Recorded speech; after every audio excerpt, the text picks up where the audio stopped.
Oke, untuk yang pertama bukan Bapak yang membuka eskul itu, satu. Karena eskul itu ada dari awal Bapak sudah sekolah di sekolah ini. Ya. Jadi untuk eskul dari badminton itu sudah ada dari zaman dulu gitu. Dan itu bukan Bapak yang buka.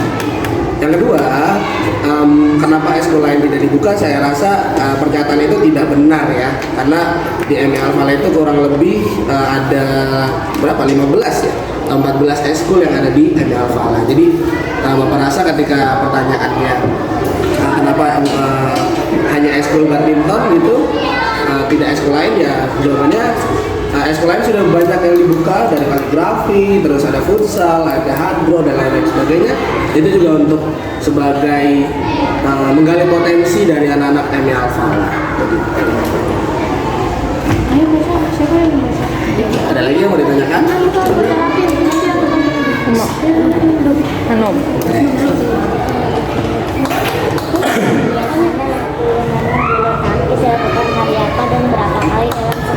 Oke, baik. Kalau untuk latihan badminton itu dilakukan 1 kali dalam 1 minggu. Ya, 1 kali dalam 1 minggu, yaitu ada di hari Sabtu. Ya, jadi kalau misalnya dihitung dalam bulan, karena 1 bulan itu ada 4 minggu, jadi dalam 1 bulan itu ada 4 kali latihan. Nah, biasanya kalau di badminton itu ada latihan tambahan di luar dari jam latihan di hari Sabtu. Untuk apa? Ketika memang anak itu mau mengikuti lomba. Contoh, seperti kemarin yang di Cipayung, itu ada tambahan ketika jam istirahat di hari Rabu dan hari Kamis. Jadi nanti disesuaikan dengan keadaan Bapak bisa atau tidak melatih di hari tersebut, seperti itu. Jadi jawabannya ketika latihan hari Sabtu dan dalam 1 minggu hanya 1 kali latihan.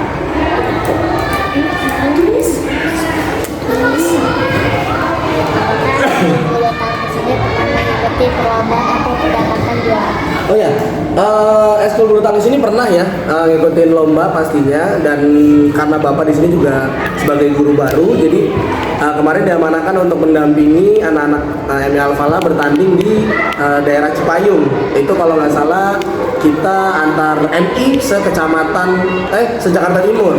Ya, dan alhamdulillah kita meraih juara 3 di saya lupa ya,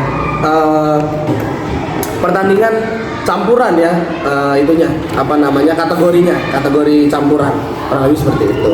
Jadi kemarin sudah pernah ikutin lomba ya, yang Bapak berangkatkan adalah Kak Alifa ya, kakak kelas kalian kelas 6, dan Kak Samir apa Sakir namanya, saya lupa ya, itu yang saya berangkatkan. Alhamdulillah kita ya, Sakir ya, alhamdulillah kita bisa mendapatkan juara ke-3 ya di Cipayung se-Jakarta Timur. Oke.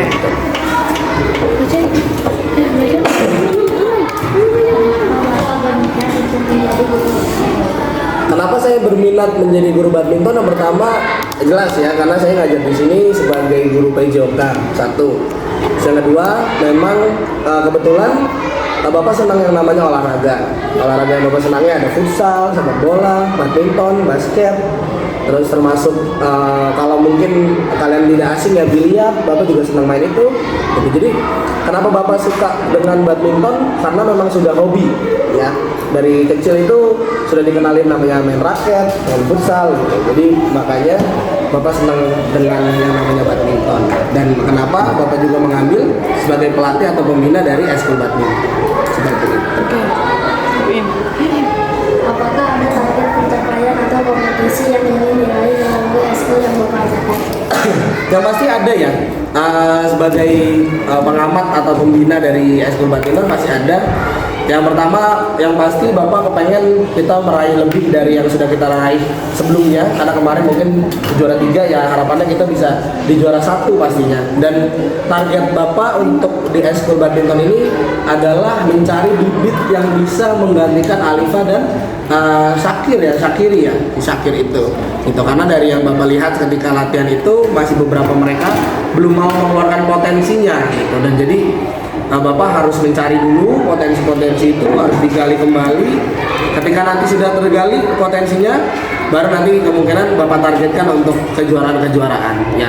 Minimal sekali untuk juara 3 karena kita selalu dapat hadiah, bukan hadiah ya, juara itu pasti kalau nggak juara 1 juara 2 ya, jadi minimal sekali itu juara 3 gitu.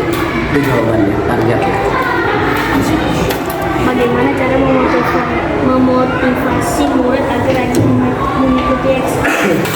Ya, yang pertama motivasi itu kita harus berikan dari pelatihnya dulu ya. Yang pertama Bapak pasti bilangin pelatihnya dulu ya, untuk beberapa anak ini mungkin dia tertarik dengan ekskul badminton tapi agak malas untuk bangun pagi gitu karena di hari Sabtu gitu kan.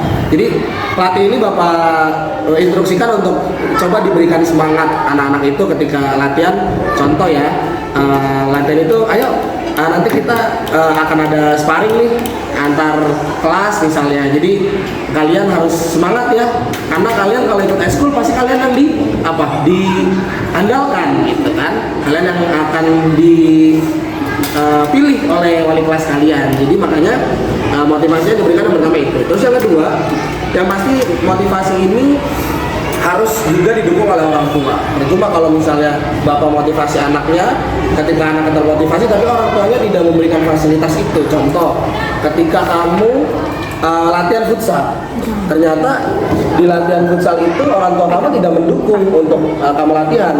Contoh karena pulangnya terlalu sore, terlalu malam atau dan lain sebagainya. Nah sebab itu bapak harus edukasi juga untuk orang tuanya supaya bisa memberikan dukungan terhadap anaknya.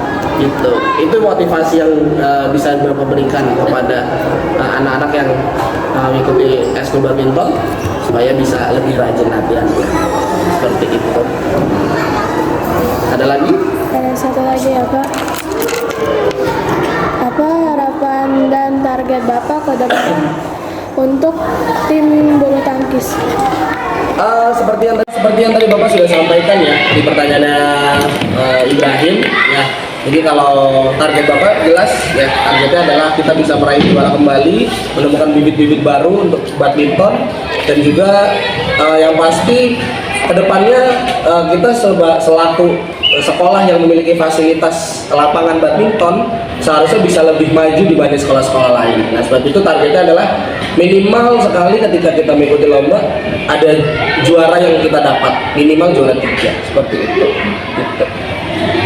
Oke, sudah Pak, terima kasih. Iya, sama-sama, sehat selalu ya, terus rajin belajar anak-anakku, jangan menyerah. Yang pasti semoga kalian sukses di masa depan ya. Amin. Terima kasih ya Pak. Sama-sama ya. Assalamualaikum. Kami izin mewawancarai Bapak terkait tugas kami di pelajaran bahasa Indonesia. Kami akan mewawancarai Bapak kaligrafi. Waalaikumsalam warahmatullahi wabarakatuh. Boleh, silakan. Mau tanya tentang apa? Tentang ekskul kaligrafi. Oke, siap. Sebelumnya izinkan kami Bapak mengenalkan diri. Perkenalkan saya Rinjani dari Kamu Rinjani, kelas? 41. Kamu? Kelompok SD. Perkenalkan nama saya Nadira. Nadira, kamu? Ano kamu? Baik, kamu? Oke, lanjut tadi. Ini Ibrahim gitu kenapa lo? Kenapa Bapak lebih memilih membuka ekskul kaligrafi dibanding ekskul yang lain? Karena ekskul kaligrafi itu, Bapak jawab ya. Karena ekskul kaligrafi itu sekarang sudah semakin langka, sudah semakin jarang orang yang menekuni tata cara menulis indah dalam bahasa Arab. Jangankan nulis indah, nulis bagus, tulis lempeng aja, nulis lurus aja, anak-anak sekarang sudah sangat jarang. Banyak, mudah-mudahan dengan adanya ekskul kaligrafi ini orang anak khususnya Emilia siswanya itu bisa lebih semangat mau belajar tentang tata cara menulis huruf Arab, apalagi huruf yang kemudian terangkai dalam ayat-ayat Al-Quran.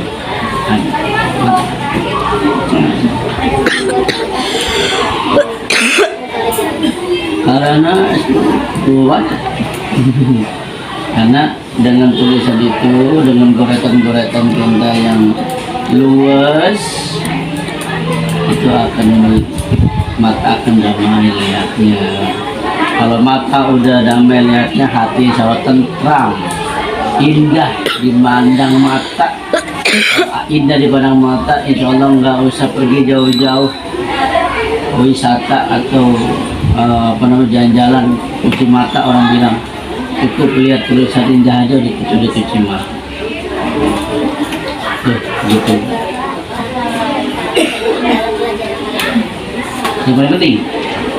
Yang paling penting adalah ketekunan. Yang paling penting ketekunan, mau belajar dan ingin melestarikan. Tujuan atau niat aslinya itu semata-mata untuk melestarikan tulisan Al-Quran. Yang paling penting.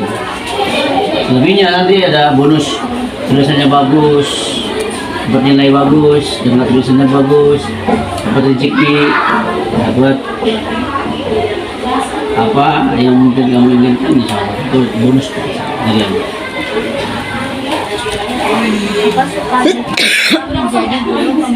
Dukanya Patato, suka dukanya yang suka ya, yang sukanya ketika melihat peserta kaligrafi semangat, terus sukanya, terus sukanya lagi kalau melihat hasilnya, perkembangannya bagus, mulai tulisannya nggak kebaca, terus bisa kebaca, terus mulai rapi, mulai bagus, itu sukanya. Apalagi menghasilkan karya yang bagus.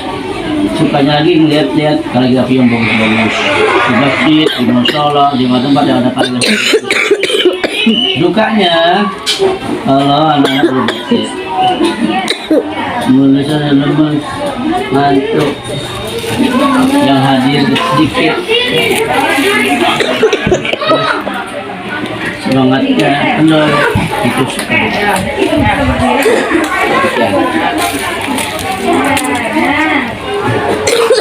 Siapa yang ingin Bapak kembangkan pada eskul yang Bapak bina? Apa? Misi apa yang ingin Bapak kembangkan pada eskul yang Bapak bina?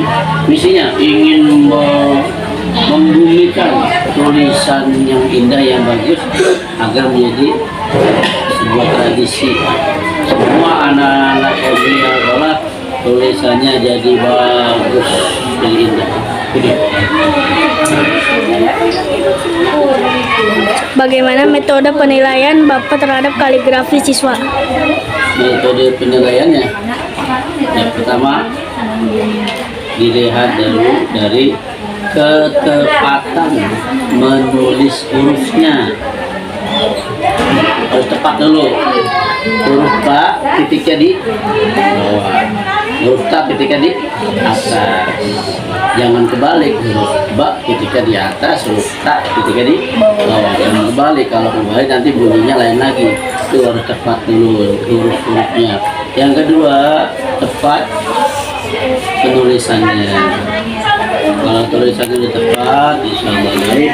Baru tuh kalau tulisannya udah tepat, sudah rapi, apalagi bagus, itu punya tingkatan.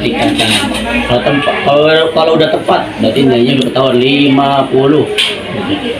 Kalau tepat terus lurus, tapi lurus tambahin 20, 70.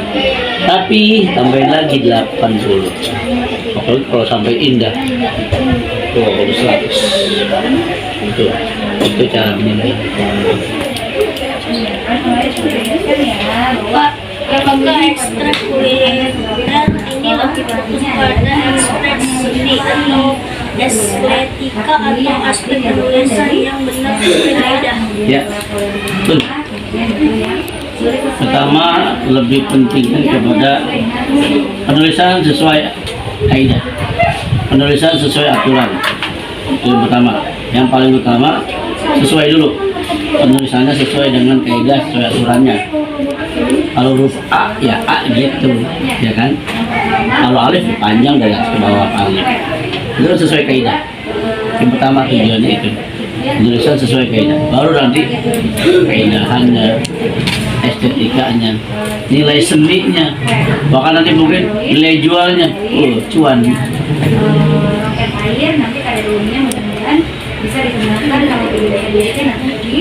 Makasih ya Pak. Oke, sama-sama. Jangan kapok, jangan. Kamu udah balik ikut lagi enggak? Hari ini ikut? Ikut. Besok kalau besok. Sekarang dia ikut. Nanti yang ikut semua. Nah, barang ikut juga kali aku ya.